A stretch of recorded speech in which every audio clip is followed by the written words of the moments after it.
imagine, as the police gets closer, your response will be different from the man who has only his naughty children in the back. You are under the law. You are guilty. Lawbreakers are under the condemnation of the law.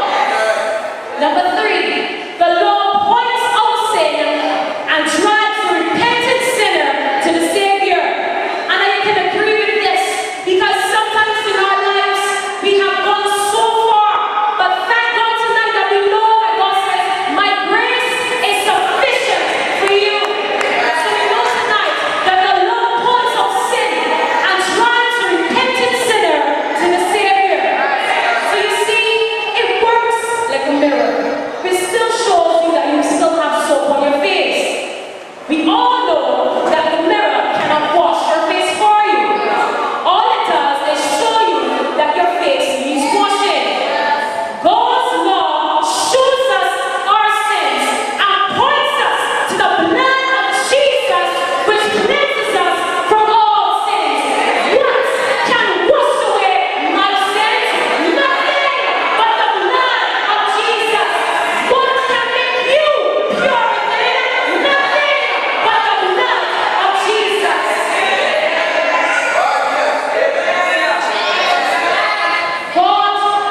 Let me repeat that again. The law defines what God's requirements were by telling, but Jesus came to demonstrate what God's requirements were by showing. So you see the word and the action. Calvary, my friends, was not only a demonstration of divine love, it was also the demonstration of God's judgment on sin, rebellion, and lawlessness. It is a foretaste for those to see what will happen to them that are outside God's kingdom of glory. Friends, Calvary speaks to us tonight because we know that on that hill called Calvary, the old rugged cross, that God could not change his law. If he did, he will be changing his very character, and he will be found in a lie. Satan's accusations would have been proven true. Friends, are you willing to accept God's free gift and enter in a new love relationship with him? Friends, if tonight you want to declare to God that you understand that by accepting his grace, it means a whole new different way of thinking, acting, living, and that you want to ask God for the strength to make this decision for him, please stand. God thanks you as you made this stance for him. And as we get ready to sing hymn 279, Come Every Soul by Sinner Press, I invite all of those who understand that God's law is the very image of his very character. You come to the altar as we pray. Tonight, I know Satan might be there, whispering in one of your ears that God's law is burdensome, that it's too hard to be kept, that it is an old-time thing. Friends, know tonight that the devil will never tell you what you are about to gain. He's not going to tell you about salvation, grace, and about spending eternity with God. So friends, if you want to spend your eternal life with God, if you want a better life, come to the altar as you pray. Jesus stands there with his arms wide open. He tells you to come just as you are.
Let us pray. Dear merciful Father in heaven, we thank you for your love, we thank you for your mercy, we thank you for your everlasting love upon each and every one of us. Father, we thank you that you have shown us tonight that your law, it doesn't change. And that your law is a very reflection of your character. Father, I hope that the words that were said tonight does not drop on deaf ear. Help us to build a better relationship with you. Help us to know that we know that your law is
We'd like to thank you for coming here tonight. And what day is today? What day is today?